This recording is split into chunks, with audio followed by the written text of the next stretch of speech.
जय माता दी दोस्तों, वेलकम टू यूनिडायमंड क्लासेस। दोस्तों यहाँ पर मैंने आप लोगों के लिए मॉक टेस्ट स्टार्ट करे हैं, जिसको मैंने नाम दिया है यहाँ पे सिलेक्शन सीरीज का। यहाँ पर देखिए दोस्तों, सिलेक्शन सीरीज में आपको 25 प्रश्न देखने को मिलेंगे जो कि आपके एप्टेक बेस्ड होंगे यहाँ पर। ठीक है, एप्टेक वो कंपनी है जो आपके व्यापम के एग्जाम यानी कि एमपीएसबी के एग्जाम कंडक्ट करवाती है। तो चलिए हम हमारे यहाँ पर टेस्ट को देते हैं। चलिए तो पहले प्रश्न की तरफ हम लोग आ गए हैं। आपसे पूछा जा रहा है यहाँ पर कि 1723 से 1728 के दौरान यहाँ पर अफगान जनरल दोस्त मोहम्मद खान के वंशजों ने वर्तमान मध्य प्रदेश में निम्नलिखित में से किस क्षेत्र पर शासन किया था। यहाँ पर दोस्त मोहम्मद खान के वंशजों ने वर्तमान मध्य प्रदेश, जो वर्तमान में मध्य प्रदेश है, उनमें से निम्नलिखित में किस क्षेत्र पर शासन किया था। तो इसका जो जवाब होगा आपका वो भोपाल होगा यहाँ पर। ठीक है, ए ऑप्शन बिल्कुल करेक्ट जवाब है आपका यहाँ पर। चलिए आगे बढ़ते हैं। देखिए दोस्त मोहम्मद खान जो थे वो भोपाल की उनने क्या करी थी, स्थापना करी थी। ये बात ध्यान रखिएगा, जो कि आपको सन यहाँ पर दे दिया है 1723 से 1728 यहाँ पर। चलिए याद रखिएगा, दोस्त मोहम्मद खान ने यहाँ पर भोपाल की स्थापना की थी, संस्थापक थे वो।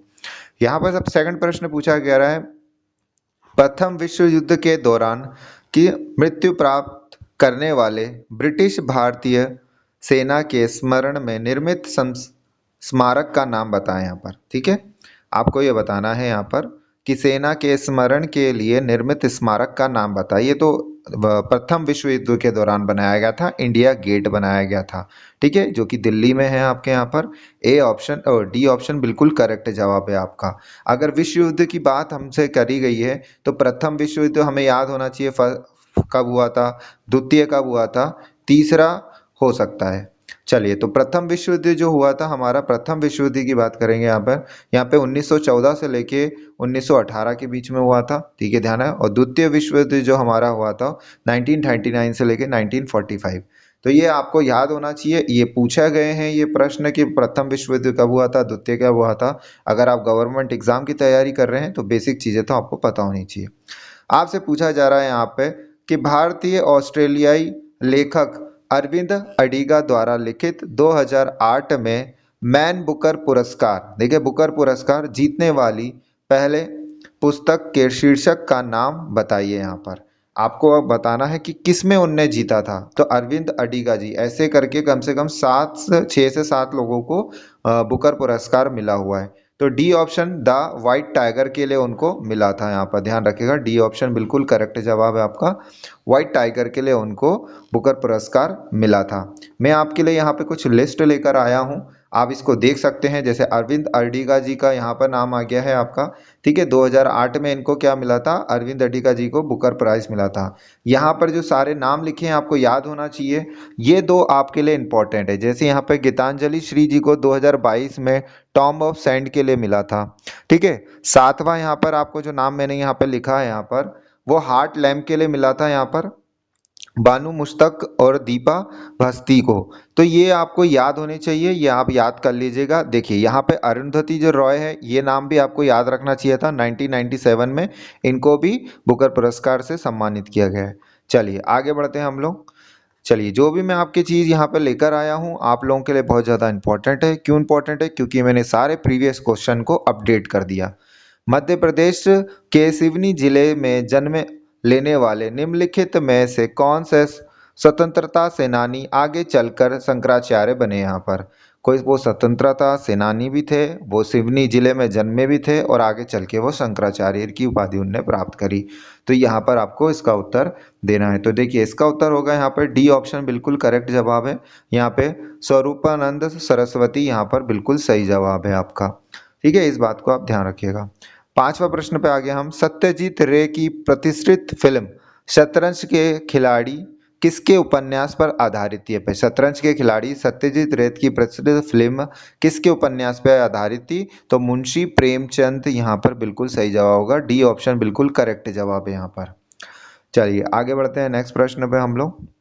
लोकसभा की पूर्व अध्यक्ष श्रीमती सुमित्रा महाजन मध्य प्रदेश के किस संसदीय निर्वाचन क्षेत्र का प्रतिनिधित्व करती है। यहाँ पर देखिए, ये आपका 2018 का प्रश्न है। तो उस समय उस समय लोकसभा की क्या अध्यक्ष थी। अभी यहाँ पर आपके क्या है, ओम बिरला यहाँ पर है, ठीक है, ओम बिरला है यहाँ पर अभी आपके लोकसभा के।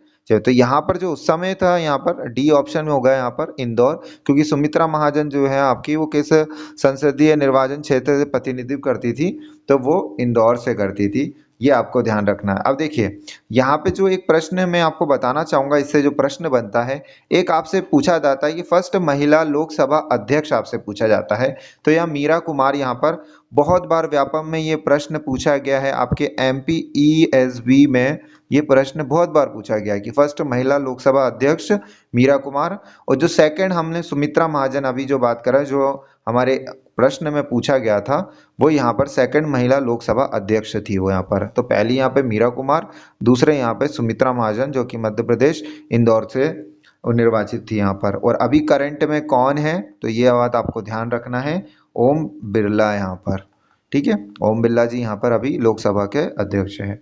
चलिए आगे बढ़ते हैं नए प्रश्न पे। ये एक आपका करंट अपडेटेड प्रश्न आपसे पूछा जा रहा है, जो कि बहुत ही बढ़िया प्रश्न है। आपको मैंने अपडेट कर दिया है 2024 में पेरिस ओलंपिक। देखिए 2024 में पेरिस ओलंपिक हुआ है, ये आपको पता होना चाहिए। पेरिस ओलंपिक का उद्घाटन मतलब अब कब होगा, तो 2028 में होगा, ठीक है, 4 साल में एक बार होता है। तो पेरिस ओलंपिक के उद्घाटन समारोह के दौरान भारत की ध्वज धारक डैश थे यहाँ पर। ये बिल्कुल जब स्टार्ट होता है यहाँ पर, ठीक है, जब उसका समारोह उद्घाटन स्टार्ट होता है, तो उस समय कौन ध्वजाधारक ने भारत का झंडा धारण कर रखा था, तो PV सिंधु यहाँ पर बिल्कुल सही जवाब होगा। यहाँ पर सी ऑप्शन बिल्कुल सही जवाब है। जब आपका 2014 में, ये क्वेश्चन 2018 में आया था आपका, और 2014 में जब ओलंपिक हुआ था, तो 2024, हाँ 14 में हुआ था जब आपका। तो ध्यान रखिएगा उस समय जब सुशील कुमार जी ने क्या किया था आपका, वो किया था, धारण किया था ध्वजा हमारी।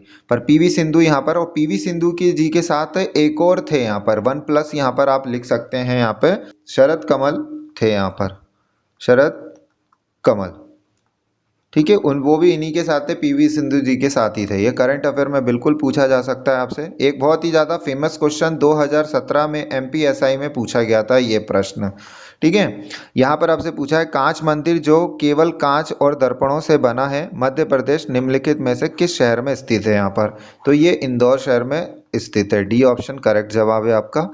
बहुत इंपॉर्टेंट प्रश्न मैं लाया हूँ। भारत में सबसे ऊंचे झरनों में से एक रजत प्रपात, ठीक है, मध्य प्रदेश के निम्नलिखित में से किस जिले में स्थित है यहाँ पर, तो वो किस जिले में स्थित है आपसे पूछा गया है, जो कि आपके होशंगाबाद, यहाँ पर डी ऑप्शन। देखिए अब होशंगाबाद का नाम बदल के क्या कर दिया है यहाँ पे, नर्मदापुरम यहाँ पर, ठीक है, नर्मदापुरम कर दिया गया है। ये आपको ध्यान होना चाहिए।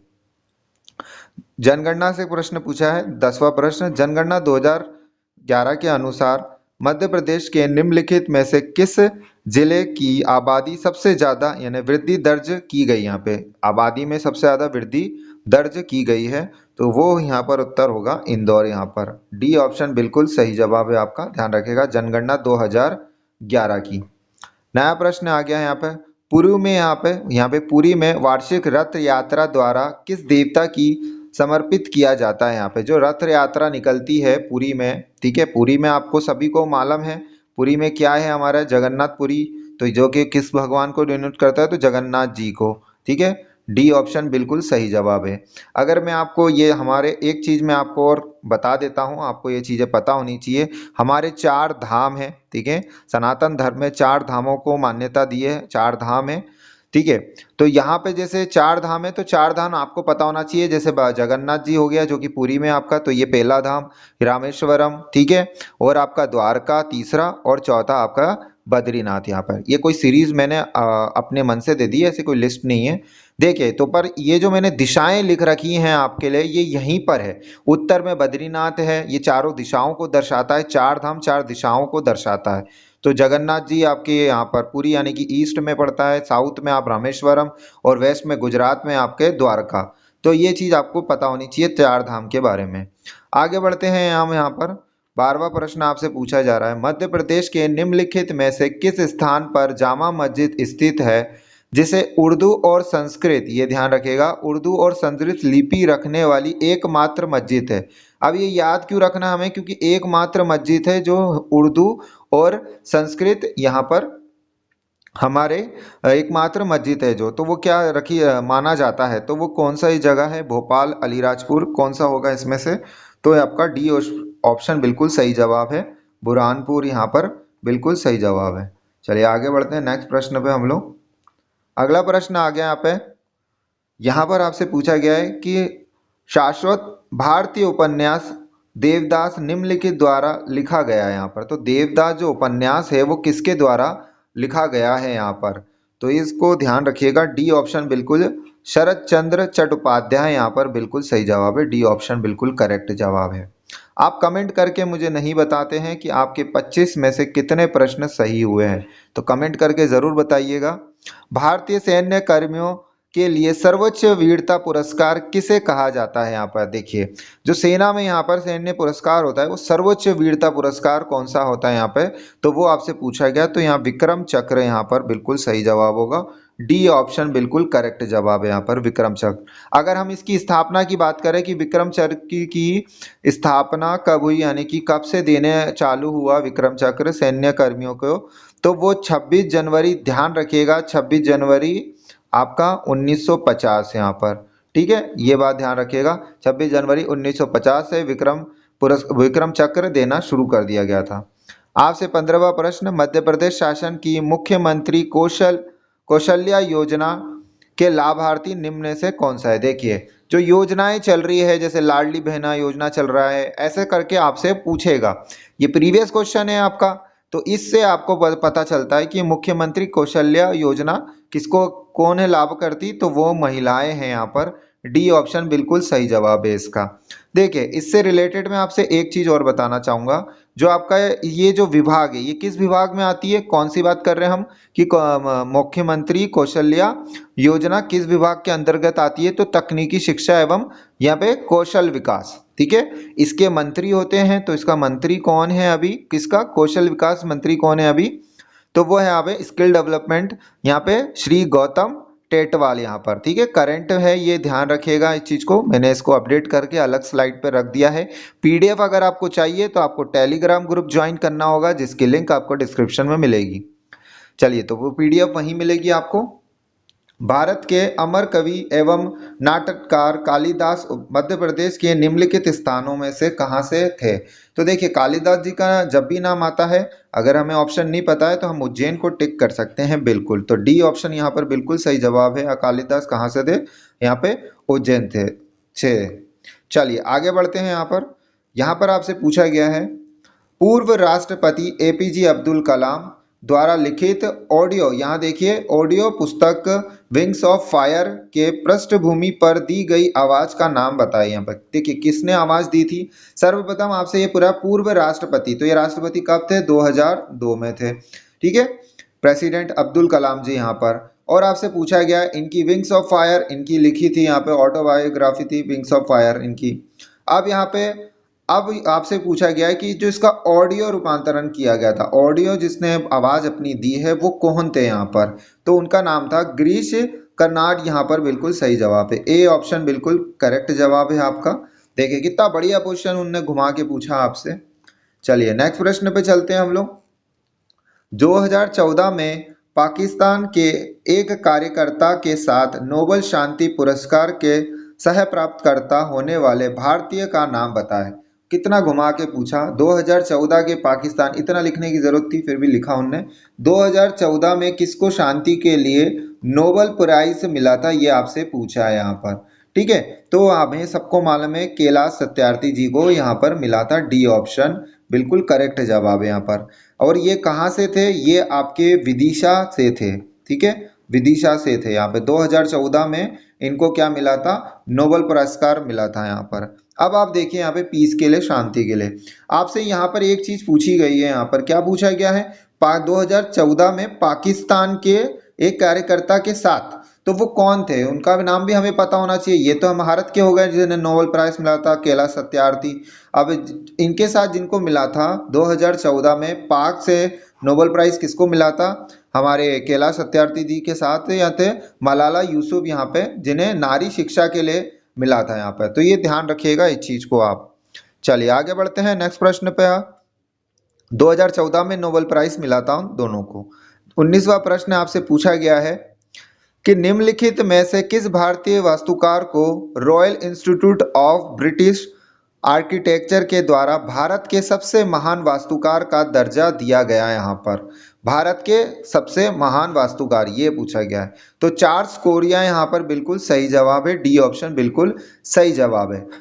यहाँ पर आपको मैं एक चीज बताऊंगा, चार्ल्स कोरिया ही है जिनको ही आपके भारत भवन यहाँ पर, ठीक है, भारत भवन के लिए यहाँ पे वो इसके भी वास्तुकार थे। भारत भवन की स्थापना 1982 में हुई थी यहाँ पर, ठीक है। ये आर्ट में इनमें यहाँ पर आर्ट की चीजें यहाँ से रिप्रेजेंट की जाती है। तो चार्ल्स कोरिया ने आपके क्या किया था, भारत भवन की क्या की थी, आर्किटेक्ट आर्ट कला की थी उनने, आर्किटेक्ट किया था उनने भारत भवन, जिसकी स्थापना हुई थी 1982 में।